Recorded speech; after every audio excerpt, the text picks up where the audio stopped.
फूल कांटा या टहनी की नज़ाकत नहीं, फूल कांटा या टहनी की नज़ाकत नहीं, बागीचा हैं हम, उजड़ जाते हैं पतझड़ में, बसंत में फिर खिल जाने के लिए।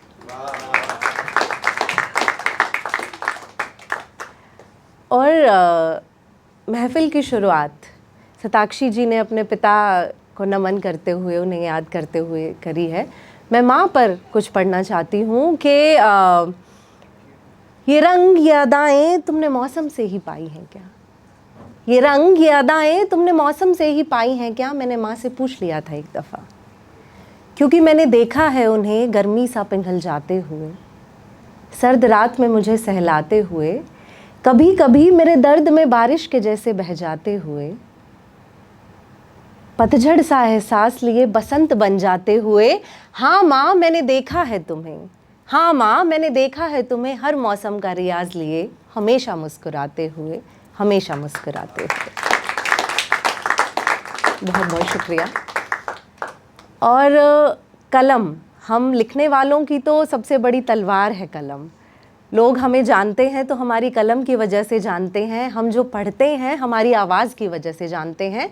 उस कलम के लिए मैंने लिखा कि कलम कहती है कि मैं इठलाती हूँ जब तुम इतराते हो, मैं इठलाती हूँ जब तुम इतराते हो, खुश होती हूँ जब खुशी जताते हो, जब भर उठते हो प्रशंसा में किसी प्रिय की और कह देना चाहते हो ढेर सारी बातें, मैं मौन हो जाती हूँ, मैं मौन हो जाती हूँ और रुकी ही रहती हूँ किसी अड़ियल बच्चे की तरह तुम्हारे अथक प्रयास के बावजूद। पर मैं चल देती हूँ और कभी कभी भागने भी लगती हूँ जब तुम रुक जाते हो। सहज तुम भागती मैं, योद्धा तुम सारथी मैं, सहज तुम भागती मैं, योद्धा तुम सारथी मैं, अलंकार मैं और देह तुम, कला तुम और मैं कलम, कला तुम और मैं कलम। इसके बाद एक सिलसिला ये है कि मोहब्बत में लोग न जाने क्या लिख देना चाहते हैं, क्या कह देना चाहते हैं जिनसे वो प्यार करते हैं। और उसी सिलसिले पर जुड़ते हुए मैंने कुछ लिखा कि आ मैं तुझको चांद लिखूं या चांद पे तेरा नाम लिखूं, आ मैं तुझको चांद लिखूं या चांद पे तेरा नाम लिखूं, लिख दूं तुझको एक रिवायत या आयत सी बात लिखूं, लिख दूं तुझको एक रिवायत या आयत सी बात लिखूं, तुझे शाम लिखूं मैं चंचल सी या ठहरी लंबी रात लिखूं, तुझे शाम लिखूं मैं चंचल सी या ठहरी लंबी रात लिखूं, है तरस के बरसी सूखे में या पतझड़ की बरसात लिखूं, इन सब में से कोई दो चार या सारी तुझ पर बात लिखूं, आ मैं तुझको चांद लिखूं, आ मैं तुझको चांद लिखूं, आ मैं तुझको चांद लिखूं। बहुत बहुत शुक्रिया। और उसी सिलसिले में एक कविता ये भी है कि हुस्न, और ये ज़रूरी नहीं कि हुस्न सिर्फ जो दिख रहा है वही हो, हम जिससे प्यार करते हैं उसका हुस्न हमें सबसे ज़्यादा खूबसूरत लगता है, और हम उस पर कहते हैं कि हम कुछ ना कहेंगे कुछ ना करेंगे, बस इतना सा वादा है, तेरा हुस्न पढ़ेंगे हुस्न पढ़ेंगे हुस्न पढ़ेंगे, तेरा हुस्न पढ़ेंगे हुस्न पढ़ेंगे हुस्न पढ़ेंगे, इन मस्त खेलते रुखसारों पर हाथ नहीं रख पाएंगे, इन मस्त खेलते रुखसारों पर हाथ नहीं रख पाएंगे, इन बालों की उलझी आंटों को क्या हम भी कभी सुलझाएंगे, तू उजली और चांदनी फीकी क्या कहिए तुझसे पाएंगे, या इस रात की फैली स्याही में बस गुम होकर रह जाएंगे, गुम हो भी गए तो लौटेंगे, गुम हो भी गए तो लौटेंगे, और फिर तुझको आबाद करेंगे, बस इतना सा वादा है, तेरा हुस्न पढ़ेंगे हुस्न पढ़ेंगे हुस्न पढ़ेंगे। बहुत बहुत धन्यवाद। और मैं अपनी अगर बात करूं, मेरी पर्सनालिटी, तो उसमें दो तीन चीज़ें बहुत अहम हैं, दो तीन बातें भावनाएं बहुत अहम हैं। एक है ज़िंदा दिल होना। मैं ये नहीं कहती कि मैं टूटती नहीं हूँ, शायद मैं औरों से ज़्यादा टूटती होंगी, पर मुझे लगता है कि वसीम बरेलवी साहब की जो पंक्तियाँ हैं कि उसूलों पर अगर आँच आए तो टकराना ज़रूरी है, और ज़िंदा हो तो फिर ज़िंदा नज़र आना ज़रूरी है, वो मेरे दिल के बहुत करीब हैं। और ज़िंदा दिली और बेबाकी से अपनी बात कह देना, जो अंदर है वो ही बाहर रख देना, ये 2-3 बातें हैं। उसमें भी कभी कभी हम डर जाते हैं या कभी कभी हम पीछे हट जाते हैं वो कहने से जो हम असल में महसूस कर रहे हैं। तो एक कुछ ऐसा वाक़या हुआ और मेरी एक कविता निकले कि कुछ बातें कहना ठीक लगा कुछ ना कहना। अब वो बातें बातें करती हैं, मुझे रास ना आया चुप रहना। मैं चली वेग से नपी तुली मुझको था पर खुलकर बहना, लिपट गई कब पर्दों में, कब सीखा मैंने छिपकर रहना। गर वो बातें तुम तक पहुँची तो बस सुन लेना कुछ ना कहना। गर वो बातें तुम तक पहुँची तो बस सुन लेना कुछ ना कहना। ज़िद्दी हैं हट कर लेती हैं, उन्हें रास ना आया चुप रहना, उन्हें रास ना आया चुप रहना। बहुत बहुत धन्यवाद। और इसी क्रम में, इसी भावना से जुड़ते हुए एक कविता मेरी है, बेबाक कहो। और इस कविता के ही माध्यम से मैं आपको बहुत से हमारी ज़िंदगी में होने वाले वाक्यों से लेके जाऊंगी। मैं शुरू करती हूँ कि मिलेंगे सब कह जाने वाले, कुछ अपनी बात छुपाने वाले। कुछ दबी हुई आवाज़ें होंगी, होंगे कुछ तुम्हें दबाने वाले। कुछ सलाह तुम्हें देने आएंगे मशवरा लेने वाले। इसकी उसकी किसकी सुननी है, होंगे ये भी समझाने वाले। पर तुम अपनी सुनकर बेबाक कहो, जो हो कहनी मुश्किल वही बात कहो। कुछ जात धर्म सिखलाने वाले, शर्म लिहाज बतलाने वाले। लड़की हो धीरे बोलो ये चिल्ला कर कह जाने वाले। लड़की हो धीरे बोलो ये चिल्ला कर कह जाने वाले। देख किसी रोते लड़के को मर्द ज्ञान समझाने वाले। देख किसी रोते लड़के को मर्द ज्ञान समझाने वाले। ढंग तुम्हें सिखलाते हैं वो बेढंगी से जीने वाले। पर तुम अपने ढंग में बेबाक कहो, तुम अपने ढंग में बेबाक कहो। जो हो कहनी मुश्किल वही बात कहो। जब प्यार का आंगन सजता है और जन्नत अब्र बरसता है यार मिला या खुदा मिला ये पता कहाँ फिर चलता है। ज़रा सा बदलाव इस प्यार की खातिर ये भी कहीं सुनने मिलता है। इस राह रुकूं उस राह चलूं ये प्रश्न चिन्ह खटकता है। पर तुम अपनी धुन में बेबाक कहो, तुम अपनी धुन में बेबाक कहो। जो हो कहनी मुश्किल वही बात कहो। जो भी कहना है खुल के कहो, जो भी कहना है खुल के कहो। ये बात ज़रा खुद से भी कहो। जो आते हैं लेकर बातें अपनी बातों बातों में उनसे भी कहो। हैं अलग तुम्हारी बातें जितनी अलग अलग ढंग में ही कहो। कोई और कहे इससे पहले अपने लफ्ज़ों में तुम ही कहो। कोई और कहे इससे पहले अपने लफ्ज़ों में तुम ही कहो। हाँ बहुत ज़रूरी है कि बेबाक कहो। जो हो कहनी मुश्किल वही बात कहो। फिर वक्त क्या बिसात क्या और तूफ़ान की औकात क्या। फिर वक्त क्या बिसात क्या और तूफ़ान की औकात क्या है। रंज क्या, माफ़ कीजिएगा मैं थोड़ा यहाँ पे भूल रही हूँ।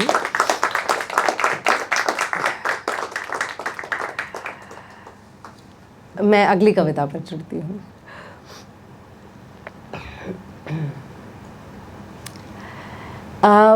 प्यार मोहब्बत की यहाँ पर बात हुई थी और मैं किस तरीके के प्यार में यकीन रखती हूँ वो मैं कुछ पंक्तियों के माध्यम से आप तक पहुँचाना चाहूँगी कि वो प्यार करता है जताता नहीं है, मोहब्बत के किस्से सुनाता नहीं है। वो प्यार करता है जताता नहीं है, मोहब्बत के किस्से सुनाता नहीं है। सड़क पर चलते हुए बाहर को चलता है, ख्याल रखता है जताता नहीं है। ख्याल रखता है जताता नहीं है। और बहुत अहम बात है कि हो चार दीवारी या बात बाजार की, उसके लहजे में फ़र्क आता नहीं है। हो चार दीवारी या बात बाजार की, उसके लहजे में फ़र्क आता नहीं है। बस सलाह देता है हाथ पकड़कर, जीने का ढंग सिखाता नहीं। बहुत बहुत शुक्रिया। और एक कविता है मेरी, जो लिखने वाले लोग हैं वो इससे बहुत वास्ता रख पाएंगे और जो नहीं लिखते हैं मैं चाहूँगी कि वो भी हमारी एक दास्तान समझने की कोशिश करें कि रोकर गुजारे दिन हंसकर पढ़ रही हूँ, जिंदा शायर हूँ जिंदगी पढ़ रही हूँ। रोकर गुजारे दिन हंसकर पढ़ रही हूँ, जिंदा शायर हूँ जिंदगी पढ़ रही हूँ। समझ नहीं आती लोगों को बातें मेरी, समझ नहीं आती लोगों को बातें मेरी, पर कहते हैं अच्छा पढ़ रही हूँ। पर कहते हैं अच्छा पढ़ रही हूँ। कुछ बातें मेरी मेल खाती हैं तुमसे, कुछ बातें मेरी मेल खाती हैं तुमसे, कुछ अपनी ही धुन में पढ़ रही हूँ। कुछ गीतों में सात सुर लगाते हो तुम भी, कुछ अंतरे बेसुरे पढ़ रही हूँ। और कलम है कयामत तक चलेगी साथ, कलम है कयामत तक चलेगी साथ। ये जीते जी कैसी बंदगी पढ़ रही हूँ। अजी शायरों को कहाँ पसंद है मुर्दा हालात, अजी शायरों को कहाँ पसंद है मुर्दा हालात। कांपते लफ्जों से जिंदगी पढ़ रही हूँ। ये मंच ये भीड़ सब वाकिफ है मुझसे, ये मंच ये भीड़ सब वाकिफ है मुझसे, फिर क्यों लगता है अजनबी पढ़ रही हूँ। और ये वाह करने वाले मुझे सराहते नहीं हैं, ये वाह करने वाले मुझे सराहते नहीं हैं। मुफ्त ना पढ़ूं तो मतलबी पढ़ रही हूँ, मुफ्त ना पढ़ूं तो मतलबी पढ़ रही हूँ। और हिदायत का निवाला चक्कर फेंक देती हूँ, हिदायत का निवाला चक्कर फेंक देती हूँ। जिद्दी हूँ अपनी मर्जी पढ़ रही हूँ। मेरी बात करने वाले मुझसे बात नहीं करते, मेरी बात करने वाले मुझसे बात नहीं करते। इस खूबसूरत दुनिया की चुप्पी पढ़ रही हूँ। और सच कहूँ तो लगता है सन्नाटा गूंज गया, सच कहूँ तो लगता है सन्नाटा गूंज गया। शोर मचाने वालों की बेदर्दी पढ़ रही हूँ। बस करो कीर्ति अब मुनासिब नहीं हालात, कि बस करो कीर्ति अब मुनासिब नहीं हालात। इस झूठी दुनिया को सच्ची पढ़ रही हूँ और रोकर गुजारे दिन हंसकर पढ़ रही हूँ। जिंदा शायर हूँ जिंदगी पढ़ रही हूँ, जिंदा शायर हूँ जिंदगी पढ़ रही हूँ। एक बहुत बहुत शुक्रिया, आप बहुत बहुत प्यार से पढ़ रहे हैं। एक कविता मैंने बहुत समय पहले लिखी थी और उसमें इसका ज़िक्र है कि अमीरी और गरीबी के दो तबके हैं। और यकीनन आप जैसे बहुत से साथी हैं जिनके पास पैसा है लेकिन बड़प्पन भी है, लेकिन ये उनके लिए जो मगरूर हैं। उस पर मैंने लिखा कि नाम ऊंच नीच का अब गुमनाम होना चाहिए। इन अमीरों के शहर में भी तो कोई भगवान होना चाहिए, इन अमीरों के शहर में भी तो कोई भगवान होना चाहिए। और हम तो अक्सर झुका देते हैं ये आंखें इनके सामने, हम तो अक्सर झुका देते हैं ये आंखें इनके सामने। ये खुद से आंखें मिला पाएं इतना तो ईमान होना चाहिए। बहुत शुक्रिया। ये खुद से आंखें मिला पाएं इतना तो ईमान होना चाहिए। जुलूस निकल जाते हैं इनके यहाँ एक बच्चा पैदा होने पर, जुलूस निकल जाते हैं इनके यहाँ एक बच्चा पैदा होने पर। मैं ज़रा सा शहद चटा पाऊँ मेरे लाल को इतना तो इंतज़ाम होना चाहिए, इतना तो इंतज़ाम होना चाहिए। और इनके आंगन जुगनू भी आ जाए तो ख़ास बात, इनके आंगन जुगनू भी आ जाए तो ख़ास बात। कल मेरे आंगन जो चांद उतर आया तो किस्सा आम होना चाहिए, कल मेरे आंगन जो चांद उतर आया तो किस्सा आम होना चाहिए। और नकाब दर नकाब पर्दे दर पर्दे लगाए बैठे हैं, नकाब दर नकाब पर्दे दर पर्दे लगाए बैठे हैं। कभी चेहरा इनका भी दिखे ऐसा कोई तूफ़ान होना चाहिए, ऐसा कोई तूफ़ान होना चाहिए। ये ज़मी तुम्हें मुबारक ये आसमां तुम्हें मुबारक, ये ज़मी तुम्हें मुबारक ये आसमां तुम्हें मुबारक। मैं चैन से रुखसत हो सकूं ऐसा कोई शमशान होना चाहिए।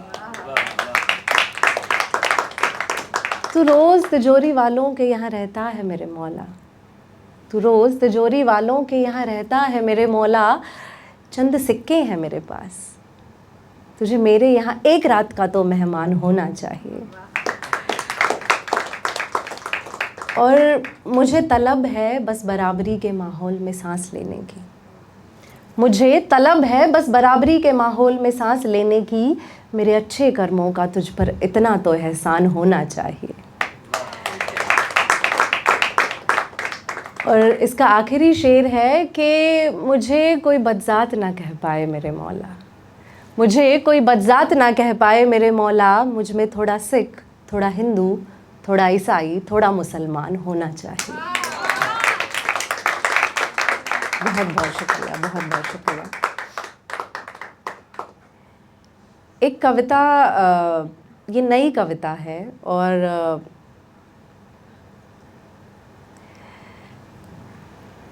जो लोग मुझे जानते हैं पर्सनली उन्हें पता है कि मैं कितनी बातें करती हूँ और चुप रहना मेरे हिस्से का काम नहीं है। वो मैं नहीं जानती कि लोग कैसे मैनेज करते हैं चुप होना, खासकर जब कोई आर्गुमेंट हो या लोग जुदा हो गए हों, उसके बाद खुद को समझाना, लोगों को माफ़ कर देना, ये समझदार लोगों के काम हैं।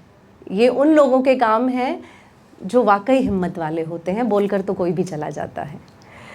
तो उस सिलसिले में मैंने कुछ लिखा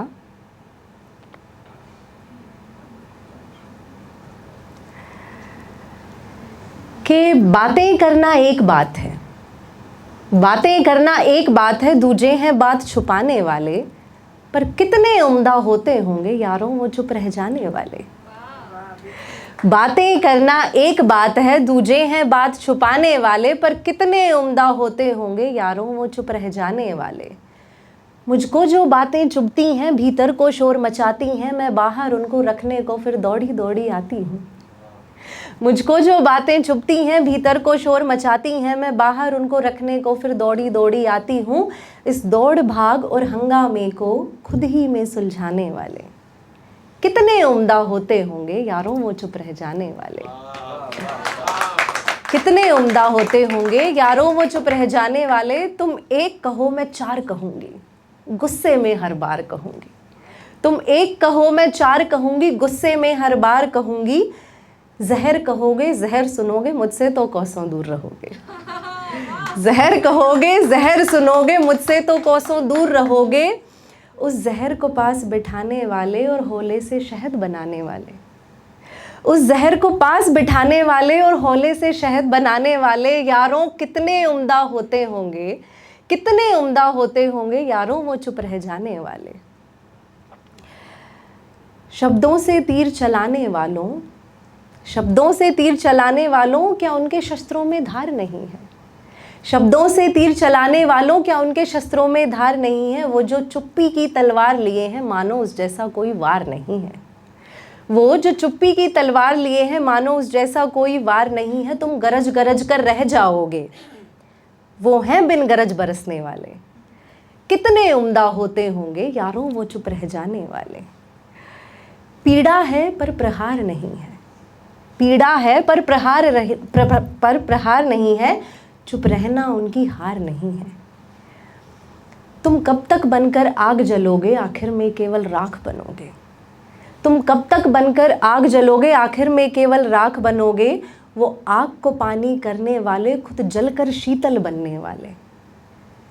वो आग को पानी करने वाले, खुद जलकर शीतल बनने वाले। कितने उम्दा होते होंगे यारों वो चुप रह जाने वाले, यारों वो चुप रह जाने वाले, यारों वो चुप रह जाने वाले। बहुत बहुत धन्यवाद, बहुत।